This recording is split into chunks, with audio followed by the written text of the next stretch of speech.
notre formation en langage Python et maintenant nous allons parler en tout cas d'une des notions les plus importantes de l'informatique et de la programmation en général, c'est-à-dire le stockage des données. On va utiliser pour cela ce qu'on appelle des variables et je vais vous présenter un petit peu globalement comment ça fonctionne, comment nous allons pouvoir en utiliser et s'en servir au cours de nos programmes. On va directement passer sur notre code source, on va remettre un encodage, toujours histoire d'être sûr, voilà. Même si par défaut c'est de l'UTF-8 en Python 3, et on va commencer à travailler directement avec nos variables. Alors une variable c'est tout simplement, comme son nom l'indique, une donnée qui va pouvoir varier, c'est-à-dire on va la stocker dans un nom donc qui permettra de l'identifier. Après l'interpréteur Python lui va l'associer à une adresse en mémoire, donc ça vous vous en fichez complètement, puisque c'est un langage de haut niveau, donc vous n'avez pas à vous soucier de comment est gérée la mémoire, comment elle est stockée au niveau de votre ordinateur. Vous avez simplement des noms pour nommer vos espaces de données, pour y stocker des choses à l'intérieur, faire des tests dessus, etc. On verra tout ça dans les prochaines vidéos. Et voilà, vous pouvez travailler directement avec ces variables-là, et ça vous permet de gérer un petit peu tout l'ensemble de votre programme. Le langage Python, il faut savoir, contrairement à d'autres langages, si vous avez suivi un peu la formation langage C ou des formations un peu plus, on va dire, bas niveau, donc bas niveau au niveau du langage en lui-même, le langage Python utilise un typage dynamique. Qu'est-ce que ça veut dire? Alors déjà, ça veut dire que si au niveau de la création de variables que nous allons avoir, je vais vous montrer très rapidement, on n'aura pas besoin d'indiquer le type de données que l'on va accepter. Donc, on va regarder ça très rapidement et vous allez comprendre en quoi ça consiste. Une variable, elle va tout simplement posséder un nom. Donc on va directement avoir le nom de notre variable. Alors je vais mettre des commentaires pour montrer nommer une variable. Donc elle doit suivre quelques règles. Donc déjà, elle doit commencer par une lettre, c'est-à-dire pas de caractère, pas par exemple de chiffre ou de caractère spécial.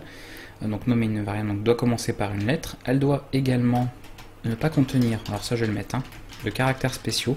Alors, caractères spéciaux, c'est évidemment les points d'exclamation, points d'interrogation, les étoiles, les pourcents, et également les caractères accentués. Spéciaux, oui bien sûr, non spéciaux. Voilà. Elle doit ensuite ne pas contenir d'espace.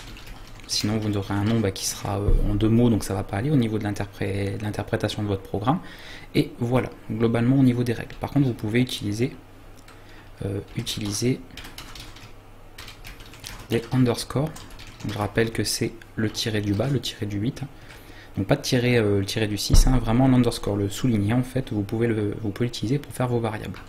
On va commencer par en créer une et on va voir comment ça fonctionne. On va créer une variable âge. Ça va rester comme ça très simple. Non, ici je vais faire ça, âge personne. Donc je peux faire une variable âge tout simplement. Après c'est pas un terme qui est très explicite, donc je recommande évidemment d'être très explicite au niveau du nommage de vos variables. Pourquoi? Déjà parce que lorsque vous aurez plusieurs centaines, plusieurs milliers de lignes et plusieurs dizaines de variables, il est bien que vous puissiez avoir un nom qui soit correct. Il faut normalement en fait que le nom de votre variable puisse directement commenter votre code. Si vous êtes obligé de faire un commentaire au niveau d'une variable pour dire qu'elle concerne telle partie de votre programme ou qu'elle stocke telle information, c'est que déjà le nom de votre variable n'est pas suffisamment clair. Donc là, âge, ça peut être l'âge de n'importe quoi. Donc on va dire, je sais pas moi, on a un programme qui va faire un répertoire sur des personnes, donc on va mettre au minimum âge personne. Voilà. Ça c'est un nommage possible. C'est-à-dire que j'utilise ce qu'on appelle une syntaxe en camel case, c'est-à-dire qu'on va avoir le premier mot et à chaque nouveau mot on va mettre une majuscule. Vous voyez, ça permet comme ça naturellement à la lecture de pouvoir bien différencier chaque mot. On peut sans problème faire comme ça, avec le fameux underscore. On peut faire tout comme ça, on n'est pas obligé de mettre de majuscules si vraiment vous ne voulez pas en mettre. Vous pouvez en mettre une au début si ça vous chante. D'ailleurs, il va me l'enlever. La complétion automatique n'est pas toujours pratique, etc., etc. On peut aussi commencer par un underscore. Alors, je ne l'ai pas dit, on doit commencer par une lettre ou un underscore. Je le précise pas souvent parce que je le fais assez rarement, ça dépend des langages en fait. Certains langages, notamment PHP, pour le web, c'est assez intéressant d'utiliser ce genre de syntaxe, mais vous pouvez le faire, ça marchera sans problème. Donc vous avez un nom de variable comme ça, donc vous voyez, il y a plusieurs noms possibles. Je ne peux pas en revanche faire ça. Bon, je ne sais pas pourquoi. Par exemple, vous voyez ici, d'ailleurs, mon éditeur va colorer différemment, ça ne fonctionne pas. Et on ne peut évidemment pas s'amuser à mettre des caractères spéciaux. Voilà, pas de caractères spéciaux, évitez vraiment. Certains langages ne vont pas l'accepter, d'autres vont éventuellement l'accepter, mais vous aurez de toute manière des soucis avec. Donc le mieux c'est de rester sur des caractères non accentués. N'oubliez pas que ce sont des langages qui sont américains à la base pour beaucoup, qui voilà, n'ont pas d'accent, tout simplement. Il n'y a pas d'accent dans la langue, donc du coup, voilà, les accents, tout ce qui est caractères accentués ou tous les caractères spéciaux ne sont pas acceptés dans le nommage de vos variables. Donc restez sur des noms simples. Moi je recommande, ça dépend, vous pouvez prendre cette syntaxe là, qui est évidemment une syntaxe très recommandée dans le milieu de l'informatique. Vous pouvez également faire ce genre de syntaxe, voilà. Et après pour certains cas, des fois on peut avoir ce genre de syntaxe, mais ça c'est autre chose encore. Donc on verra un petit peu, ou alors voir carrément comme ceci. Voilà, donc ça dépend, mais c'est vous qui voyez. Je suis pas, enfin je veux dire, moi je n'exige rien du tout, bien évidemment. Vous programmez absolument comme vous voulez, mais si vous voulez, en tout cas une bonne astuce, ou en tout cas un bon conseil, c'est que si vous adoptez dans un projet en lui-même, je ne parle pas dans tous vos projets que vous pourriez faire, mais dans un seul projet en lui-même, c'est d'adopter toujours la même syntaxe. C'est-à-dire si vous partez au départ par une syntaxe comme celle-ci, ne commencez pas à faire par exemple après quelque chose comme ça. Sinon, on ne s'y retrouve pas, on n'a pas quelque chose qui est cohérent, qui est homogène, ça va pas. Donc il faudra adopter, voilà, toujours le même type de syntaxe pour que ce soit plus correct par rapport au nommage de vos variables. Donc j'ai passé pas mal de temps à ce niveau-là pour vous l'expliquer, mais parce que c'était bien quand même de le savoir, que vous avez plusieurs, c'est assez flexible en fait de nommer le nom de sa variable. Donc le nom va permettre de l'identifier au niveau de votre programme, donc moi par exemple ça va être, je vais reprendre cette syntaxe-là, et on va faire une affectation, c'est-à-dire qu'on va mettre un égal. Un seul égal, c'est important, vous verrez par la suite que si on met un double égal, ça voudra dire autre chose, on en parlera plus tard. Ça va permettre d'affecter une information à cette variable-là. Donc moi par défaut, je vais lui mettre un type de données, ici qui est un entier, je lui mets 14. Voilà, l'âge de la personne est égal à 14. Les types de données, pour les types standards en tout cas, je vais vous en donner quelques-uns. Type standard, donc on va avoir l'entier numérique, ce qu'on appelle un int pour integer. On va avoir le nombre flottant, donc un nombre à virgule, donc un float. On va avoir la chaîne de caractères, un string, donc str. Donc je vais mettre plutôt, voilà, comme ça je vais garder, vous comprendrez pourquoi. On va avoir un booléen. Booléen, c'est 0 ou 1, vrai, faux, etc. C'est voilà, l'un ou l'autre, c'est binaire. Donc on aura l'occasion de revoir dessus. Et après, on a bien évidemment tous les autres types. On peut avoir après, on verrait comme Python est tout complètement objet. On peut avoir un type de liste, un type genre tableau, on peut avoir type dictionnaire, type tuple. On peut avoir vraiment plein de types au niveau de Python. Mais ça, c'est pour les types, on va dire, standards. Ceux que vous allez utiliser beaucoup, sur tous les 3 premiers en l'occurrence, au niveau de vos variables. Donc là, automatiquement, Python va procéder à un typage dynamique. Typage dynamique, donc il n'est pas explicite, c'est-à-dire par exemple au niveau, si vous suivez le langage C, je prends cet exemple-là parce qu'il est très parlant, si j'avais voulu créer une variable comme ça, il aurait fallu faire ce genre de choses. Pour identifier, dire que hPerson c'est une variable de type int, donc de type entier. Python, il n'y a pas besoin de faire ce genre de choses. Automatiquement, comme on stocke 14, on lui affecte la valeur de 14, il va savoir, l'interpréteur, que c'est un entier. Donc il va transformer, si vous voulez, cette variable en entier, automatiquement. Par contre, attention, à partir du moment où vous allez vouloir l'afficher ou faire enfin peu importe ce que vous voulez avec cette variable-là, il la considérera toujours comme un entier. Donc un entier, pas de problème, on peut faire des calculs avec. Je pourrais très bien faire des calculs plus tard avec l'âge de la personne. D'ailleurs, dans la vidéo suivante, on parlera des opérateurs, donc vous aurez l'occasion de voir tout ça. Par contre, il n'est pas question de l'utiliser comme un texte. Même chose. Si je fais hPerson comme ça, ici, il s'agit bien d'un texte. Vous ne pourrez pas faire de calcul sur cette valeur-là. Pour Python, ce n'est pas un nombre. Donc ce qui n'est pas un nombre ne peut pas subir d'opération, entre guillemets. Du coup, on l'identifie, mais évidemment une chaîne avec les doubles cotes, comme on avait vu un petit peu, comme pour le print, en fait, quand on utilise la fonction print. Et ça, ce sont deux variables, enfin pas deux variables différentes, parce qu'elles ont le même nom, donc ça ne marcherait pas. Donc là, je vais faire plutôt comme ça, voilà. Mais ça, ce sont deux choses différentes. Là, il s'agit bien d'une variable qui possède un entier, donc un int, et là, il s'agit bien d'une variable qui contient une chaîne de caractères, donc un string, donc str. Pour cela, d'ailleurs, on va vérifier quelque chose. Je vous montre une première fonction à retenir. Vous pouvez la noter si vous voulez la retenir, voilà un petit peu. C'est la fonction type. Donc si je fais type de hPerson, d'accord, je vais vous le montrer comme ça, et je vais refaire un print en dessous de type de hPerson2.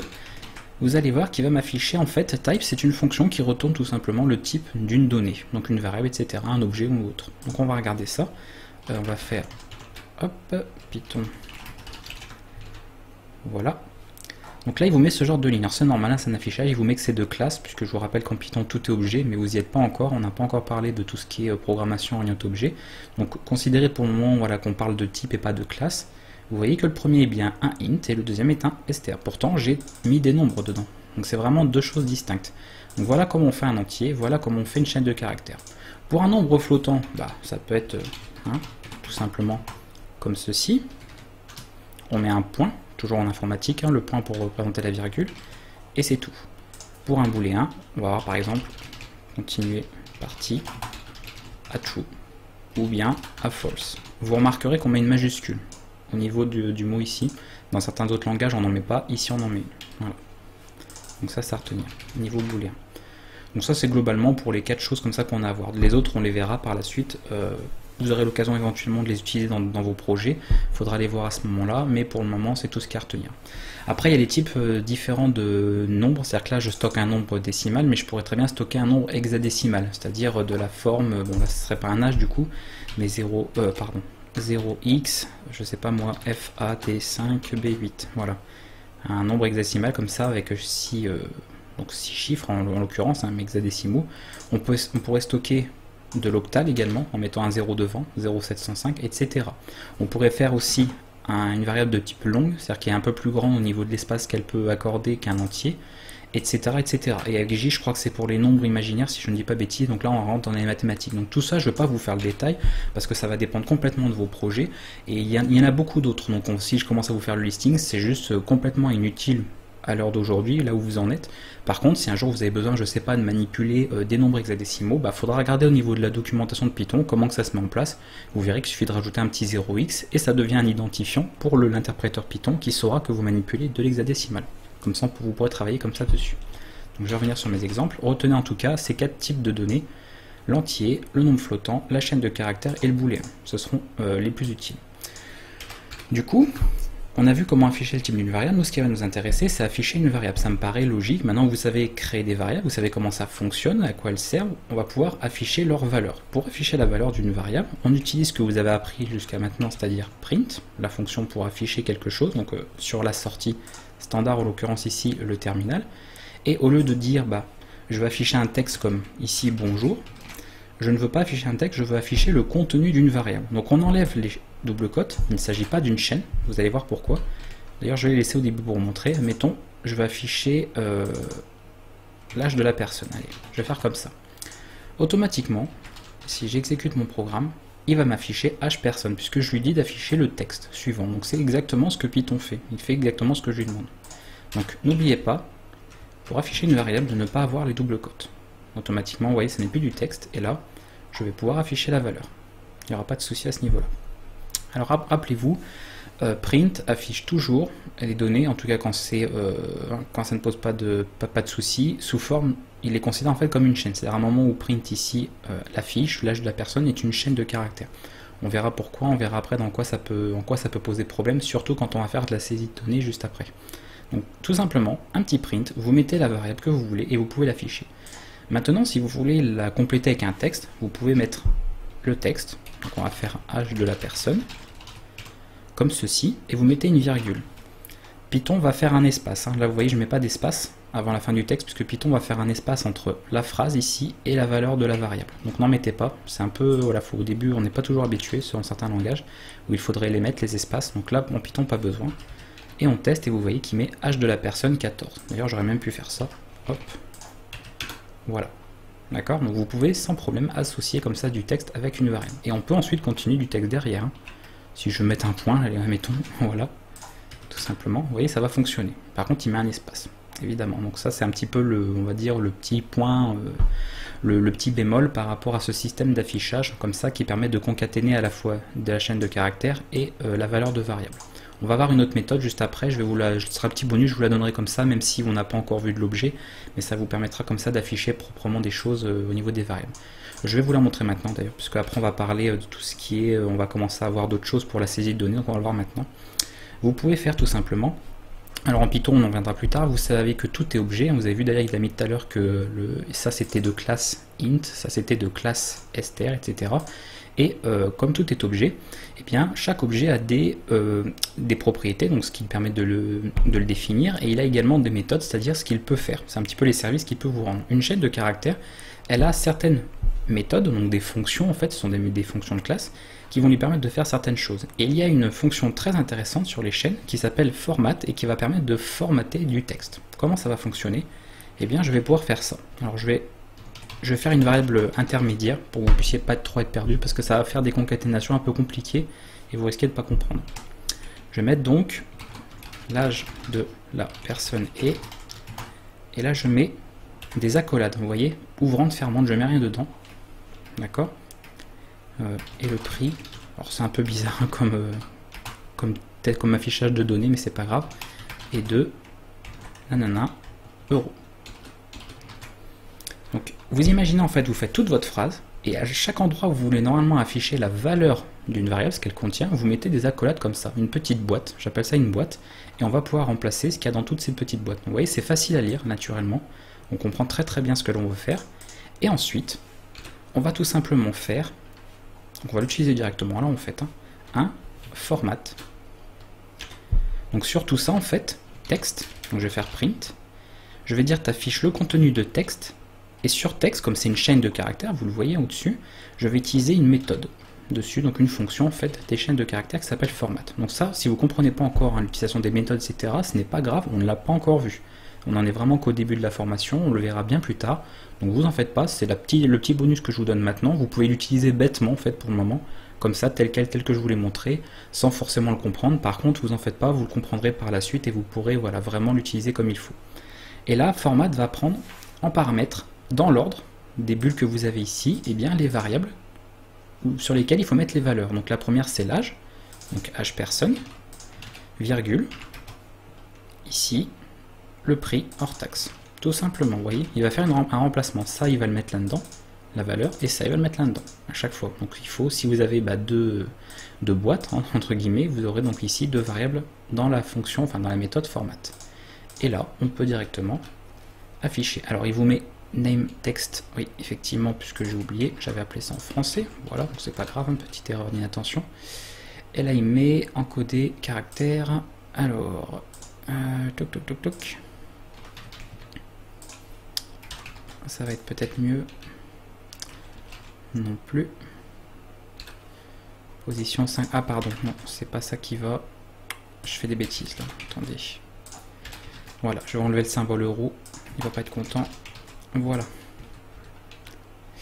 Voilà, on va enlever ça. C'est le symbole euro qui passe pas dans l'affichage, hein, il ne le prend pas en compte. Donc c'est pas bien grave, je l'ai enlevé, j'ai mis le texte à la place. Et là vous voyez que l'âge de la personne est 14 et le prix hors taxe est 220,46 €. Donc qui gère du coup très bien les espaces. Si je veux pas d'espace, je peux faire ça. Je le colle à ma petite bulle là et hop, vous voyez, ça va directement modifier.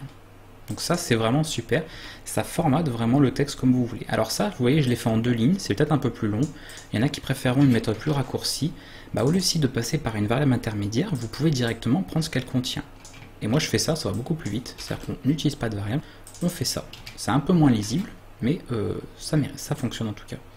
Donc c'est tout ça, toute la chaîne de caractères dans le print, et sur tout ça, on fait un point format avec les bons paramètres qui vont.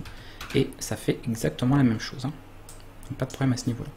Donc ça c'est une méthode pour afficher les variables. L'avantage c'est que cette méthode elle fonctionne à tous les coups, avec tous les types de données. Donc que ce soit des chaînes de caractères comme ici, des nombres flottants, des true, false, des entiers, il vous fera pas d'erreur au niveau de Python en vous disant bah tiens je sais pas afficher ce type de données, ou alors faut que tu fasses une conversion, etc.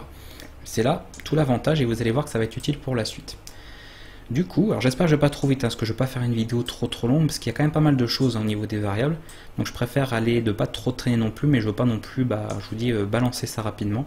Il faut bien prendre le temps quand même de comprendre, surtout quand on débute. Alors on va rester là-dessus, on va tout virer, et on va maintenant passer à la saisie d'informations. Parce que là c'est bien, on fait toujours des petites variables comme ça en dur, je sais pas, par exemple, nom joueur, hein. Je peux mettre un nom de joueur, hop. Voilà. Et puis après on va faire print. Et là non, on va rester comme ça. On va faire un affichage simple, on va pas faire un affichage avec format. Et du coup, donc on peut gérer un nom de joueur, un nom de je sais pas quoi, hein, on peut imaginer. Mais c'est toujours nous qui entrons l'information. Ça veut dire qu'elle est en dur dans le programme, donc du coup ça peut pas être la personne vraiment qui teste le programme, donc le jeu ici en l'occurrence, qui pourrait entrer l'information. Donc on a besoin à un moment donné de pouvoir demander des choses à l'utilisateur, donc de pouvoir faire saisir des informations, de lire des données. Pour ça, vous allez utiliser une nouvelle fonction, donc c'est une nouvelle fonction à apprendre, en plus de print. Print permet, elle, d'afficher des informations, et celle que nous allons voir permet d'en saisir. Elle s'appelle input. Voilà. Alors input, elle va retourner, bien évidemment, elle va renvoyer, même si on n'a pas encore abordé les fonctions dans l'information, mais elle va renvoyer tout ce qui a été tapé au clavier par l'utilisateur. C'est pour ça qu'il faut la mettre dans une variable, automatiquement. Si vous faites un input comme ça tout seul, bah, vous savez bien, bon, vous taperez quelque chose au clavier, effectivement. Par contre, tout ce qui aura été tapé sera perdu. Donc moi, je vais bien tout récupérer. Vous voyez, j'affecte en fait un nom de joueur, le résultat d'une fonction. C'est tout à fait possible. Et on en parlera, vous comprendrez encore plus ça quand vous aurez abordé les fonctions dans les vidéos prochaines. Et ici, dans les doubles codes, bah, je mets mon petit texte tout simplement pour poser une question, pour demander ce que je veux. Donc là, choisissez par exemple un nom de joueur. Donc je vais faire comme ça. Voilà, je mets un petit espace là pour que ce soit plus propre. Et après le input, ça va passer à la ligne. Du coup, Python, il me propose, vous voyez, d'entrer un nom de joueur. Donc je peux rentrer n'importe quoi. Et il va du coup le prendre en compte sans problème au niveau de l'affichage. Donc ça, c'est évidemment, bah, on exploite des données dynamiques. C'est-à-dire que ça va changer en fonction de ce que l'utilisateur du programme va entrer. Voilà, donc ça c'est un point qu'il fallait retenir, c'est la fonction input. Donc n'oubliez pas, hein, je rappelle, au niveau des fonctions qu'on a vues, on a print pour afficher. Alors je vais mettre afficher du texte, hein, mais vous comprenez que ce sont des variables. Hein. Afficher à l'écran, je vais mettre, ça va être plus général, entre guillemets. On a ensuite input pour lire au clavier. On a, vous avez vu, type, d'accord, qui retourne le type d'une donnée. Et on a, bon là c'est différent, pour les str, on a la méthode format, mais c'est un peu comme une fonction. Hein. C'est juste, comme je dis, on n'a pas encore vu ce que sont les méthodes, on n'a pas encore parlé de POO, donc on verra ça plus tard. Et là c'est formater une chaîne. Et je vais rester là pour, je ne vais pas trop compliquer les choses, voilà, pour formater une chaîne. Comme ça vous aurez un bon exemple, déjà ça vous fait un petit ensemble, un petit résumé rapide de ce que vous avez vu jusqu'à présent. Donc comment nommer une variable, donc comment on crée, quel type de données on peut y stocker, même si vous verrez plus tard, hein, on peut avoir bien évidemment des listes, des dictionnaires, des tuples, etc. On peut en avoir vraiment plein, des objets, hein. D'ailleurs j'ai pas noté, mais bon, tout est objet, hein. Une liste c'est un objet en fait, de classe, liste, etc. Donc d'un certain terme vous allez peut-être un peu perdu au début, mais à la longue, au fur et à mesure que vous allez avancer dans les vidéos, vous verrez que tout va se... Voilà, il y a certains points qui vont encore un peu sombres, qui vont se débloquer, et vous comprendrez. C'est ça là aussi le petit souci au niveau de Python pour le faire apprendre, c'est que c'est un langage qui est déjà objet à la base. Mais on ne peut pas directement attaquer par, bah tiens, allez hop, on fait de la POO dès le début, sinon vous serez complètement perdu, puisqu'il n'est pas obligatoire en réalité de commencer à créer des classes, etc. et de manipuler des objets personnels, en fait, des objets que vous auriez fait vous-même. On va utiliser des objets natifs de Python, mais pour faire du procédural. Donc c'est un petit peu, voilà, un petit peu spécial, mais on est obligé de commencer par là. Si je commence à tout mélanger, vous aurez, enfin, ce serait tellement compliqué que ce sera assez décourageant. Et l'informatique, c'est déjà décourageant à la base, donc si on commence à tout mélanger, on ne s'en sort pas. Donc je suis désolé par avance, hein, s'il y a certaines choses qui ne sont pas forcément toujours très claires sur cette formation au début, parce qu'on mélange pas mal de notions, mais j'essaye de suivre un certain ordre logique, vous puissiez ne pas en avoir trop d'un coup, et avancer logiquement en fait, que par rapport à tout ce que vous allez voir au fur et à mesure, vous puissiez comprendre tout ce que vous avez appris, et puis surtout être autonome dans ce que vous ferez et dans les projets que vous pourrez débuter. Maintenant, on a vu tout ça, donc print, input, type, c'est vraiment les trois fonctions comme ça à retenir, les trois que vous avez vues qui sont super importantes, qui vous serviront beaucoup d'ailleurs. Et on va terminer par quelques autres petites fonctions qui vont permettre de... Alors je vais les noter ici. On va retenir int, float, str, et éventuellement bool. Je vais mettre caster une donnée, la convertir. Qu'est-ce que ça veut dire de caster une donnée? Je viens de le dire tout simplement, c'est pour lui changer son type, notamment au niveau de ses types standards. Il y a des fonctions comme ça, qui s'appellent int, une fonction float, une fonction str, etc., qui va permettre de changer le type d'une information. Je vais le faire avec, notamment, un prix. On va faire le calcul d'un prix, par exemple TTC à partir d'un prix hors taxe, hein, sur une TVA à 20% pour l'exemple. On va faire prix hors taxe, entrer un prix, voilà. Et vous allez voir un petit peu qu'est-ce qui va se passer. Allez, on va travailler sur une variable directement. On va faire prix hors taxe plus... Donc ça, hein, on n'a pas encore vu les opérateurs, d'accord, donc vous en faites pas. Si ça vous fait peur, la petite ligne que je suis en train de noter là, faut pas s'en faire. C'est un calcul tout bête, mais on aura l'occasion de voir ça dans la vidéo suivante, hein, donc pas de souci. et j'affiche prix TTC égal. Non, je vais pas l'afficher comme ça, je vais l'afficher avec un petit format. Voilà. Pour changer. Hein. Hop. Format de prix TTC. Non, excusez-moi, parce que si je fais comme ça, justement, j'aurai pas le souci que je vais vous montrer. On va y arriver. Voilà, prix TTC égale, donc avec la virgule, prix TTC. Donc on va regarder ça à ce niveau-là. Je vais exécuter, vous allez voir, je vais avoir une erreur. Mon programme ne va pas fonctionner. Alors je vais rentrer un prix hors taxe. Et là, il me met que il y a un opérande qui n'est pas supporté, notamment ici str et int. Pourquoi? Tout simplement parce que la fonction input, quand elle lit quelque chose, elle va en faire un texte. Pour elle, tout ce qu'elle lit, c'est du texte. C'est comme ça, c'est de type str, une string. Donc si vous entrez simplement un nombre, donc comme là par exemple moi j'avais entré 125, pour lui ça va être de ce type là. Prix hors taxe en fait il va être comme ça. Il va être stocké de cette manière. Et là, quand on va faire un petit calcul, ça on va le voir dans la vidéo suivante, hein, comme j'ai dit, les opérateurs, les opérations, vous essayez de calculer entre guillemets ça. Un texte 125 avec, du coup ça aussi, hein, forcément. Voilà, donc un texte 125 avec des vrais nombres entiers, ce qui est juste pas possible. Comme de dire, bah tiens, je veux afficher, par exemple faire l'addition d'une lettre plus un nom, vous allez obtenir quelque chose d'assez bizarre. Donc là, c'est pas possible, puisque vous essayez de faire des calculs sur des types de données différentes, des chaînes avec des entiers, c'est pour ça qu'il vous met ce genre d'erreur. On va être obligé du coup de faire une conversion, de forcer le type, de faire un cast pour dire que prix hors taxe, je veux lui affecter une nouvelle valeur, je veux lui affecter une conversion en entier de ce qui a été noté avant, prix hors taxe. Donc on fait ça, prix hors taxe égale int de prix hors taxe. Et là, automatiquement, je viens de convertir en entier. Pourquoi ça n'aura pas posé de souci? Puisque bah, j'ai simplement entré ici un nombre. Donc pour lui, 125 en texte, il est capable de le convertir en entier. C'est comme s'il enlevait simplement les doubles guillemets et ça va fonctionner. Donc là, je peux noter 125 et vous voyez qu'il m'affiche bien le prix TTC. Il n'y a pas de problème, ça fonctionne. Donc ça, c'est super important. Dans certains cas, vous n'aurez pas le choix, vous serez obligé de passer par là.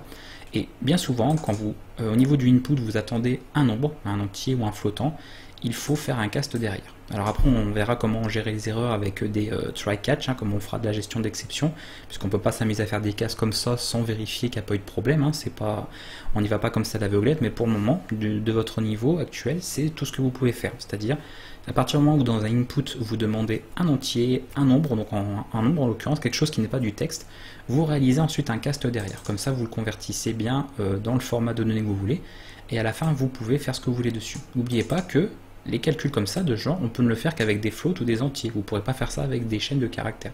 Ou encore un booléen. Pourquoi pas? Parce que le booléen, il ne va pas le convertir tout seul. Le booléen, ça va être true ou false. Si vous voulez, par exemple, que ça devienne 0 ou 1, 0 pour false et 1 pour true, il faudra convertir, par exemple, votre booléen en entier avec int. Il va convertir automatiquement. D'ailleurs, on va bien faire le test. Valeur. Booléen, on va mettre comme ça. On va mettre true. Je vais vous montrer. On va tester pour que vous voyez un petit peu la différence. Donc là, vous voyez, il m'affiche bien true, effectivement. Par contre, si je fais ça, égal int de valeur booléen, il va convertir pour lui true. Qu'est-ce que ce serait comme entier? Qu'est-ce que ça vaudrait comme entier? Ça vaudrait donc 1. Si je mets false, il va mettre 0. Parce que c'est comme ça en informatique. Hein. True vrai, c'est le 1, c'est le courant passe, 0 c'est faux, c'est le courant ne passe pas. Si on se base au niveau justement du binaire. Et là, c'est 0. Voilà. Et si je le mettais en str, alors ce serait un petit peu bizarre en l'occurrence, là il va l'afficher comme texte. C'est-à-dire que là, le mot que vous voyez, false ici, ce n'est plus un booléen en fait. C'est le mot booléen, c'est un texte. C'est pas pareil, alors c'est un peu spécial.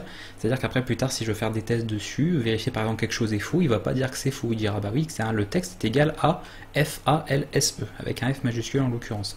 Donc attention à cette distinction de données, de bien retenir que, encore une fois, ceci, ce n'est pas la même chose que ça.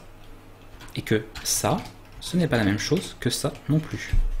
C'est vraiment des données différentes. Et c'est super important en Python, puisque comme il n'y a pas de typage explicite, c'est-à-dire on ne va pas commencer à dire, bah tiens, là c'est un int, comme on ferait en langage C ou en C++, c'est implicite et surtout c'est dynamique. C'est Python qui va déterminer le type de votre donnée par rapport à ce que vous stockez dedans. Donc si jamais c'est pas bon ou qu'il y a possibilité d'erreur, notamment au niveau du input qui récupère une chaîne, vous faites un petit cast avec l'une de ces fonctions et vous êtes sûr d'avoir le bon type de données en sortie pour pouvoir travailler dessus.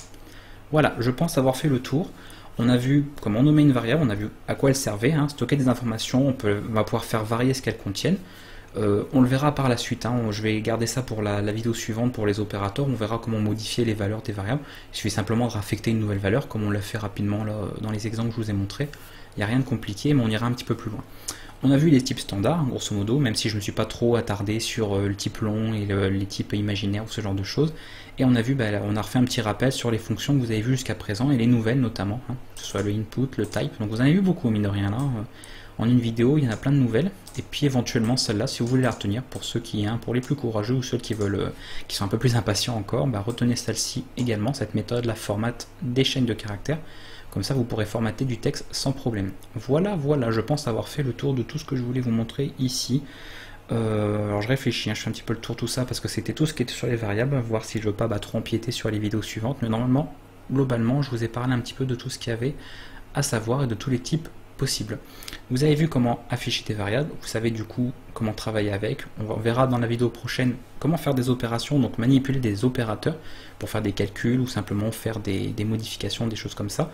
Et ça permettra comme ça de poursuivre un petit peu sur l'utilisation des variables, puisqu'on va s'en servir tout le temps, hein, vous vous doutez bien, sur toutes les vidéos, toutes les séances que l'on va avoir, on va travailler sur des variables tout le temps.